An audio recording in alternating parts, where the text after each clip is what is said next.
Hello guys. അപ്പോൾ നമ്മുടെ പട്ടായയിലെ third day start ചെയ്യുകയാണേ. നല്ല അടിപൊളി ഒരു ബ്രേക്ക്ഫാസ്റ്റ് കഴിച്ചിട്ട് നമ്മൾ ഫസ്റ്റ് അവിടുത്തെ ഒരു ലോക്കൽ ഷോപ്പിംഗ് മാർക്കറ്റിലാണ് പോയത്. ഇവിടെ കമ്പാരിറ്റീവ്ലി ചീപ്പ് റേറ്റ്സിൽ കുറേ അധികം സുവനീയേഴ്സ് ഉണ്ടായിരുന്നേ. സുവനീയേഴ്സ് മാത്രമല്ല, ഗെയിംസ്, ടോയ്സ്, ബാഗുകൾ, അങ്ങനെ കുറേ സാധനം ഉണ്ടായിരുന്നേ. അപ്പോൾ ഞാൻ അവിടെ കണ്ടതാണ് ദേ കോബ്ര ക്രീം. ഇതൊക്കെ തേച്ചാൽ എന്താവുമോ എന്തോ. പിന്നെ ദേ ഈ ഒരു വലിയ ലോലിപോപ്പൊക്കെ കണ്ടിട്ട് നമ്മൾ ഇറങ്ങിയ കാര്യത്തിലേക്ക് നമ്മൾ പോവുകയാണേ. അപ്പോൾ നമ്മൾ ഫ്ലോട്ടിംഗ് മാർക്കറ്റിലേക്കാണ് വന്നിരിക്കുന്നത്. പിന്നെ തായ്ലൻഡ് പോയിട്ടുള്ള എല്ലാവർക്കും അറിയാം ഈ സ്റ്റിക്കർ ഒട്ടിപ്പ്. എവിടെ ചെന്നാലും ഈ സ്റ്റിക്കർ തന്നെയാണ് ഗൈസ്. അപ്പോൾ നമ്മുടെ ബോട്ട് വരെ നമ്മൾ വെയിറ്റ് ചെയ്യുകയാണേ. അങ്ങനെ നമ്മുടെ ബോട്ടൊക്കെ വന്നിട്ട് നമ്മൾ ഫ്ലോട്ടിംഗ് മാർക്കറ്റിലേക്ക് കയറി.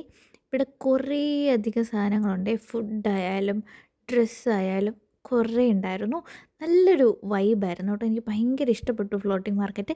പക്ഷേ എക്സ്പെൻസീവ് ആണ് കേട്ടോ. പിന്നെ ഇതുപോലെ കുറേ കൾച്ചറൽ ആക്ടിവിറ്റീസൊക്കെ നടക്കുന്നുണ്ട്. നമ്മൾ അവിടുന്ന് ഒരു കരിക്കൊക്കെ കുടിച്ചിട്ട് നോക്കിയപ്പോൾ ദേ മുതല മാത്രമല്ല, ദേ പുഴു, പഴുതാര, അങ്ങനെ എല്ലാം ഉണ്ടായിരുന്നു.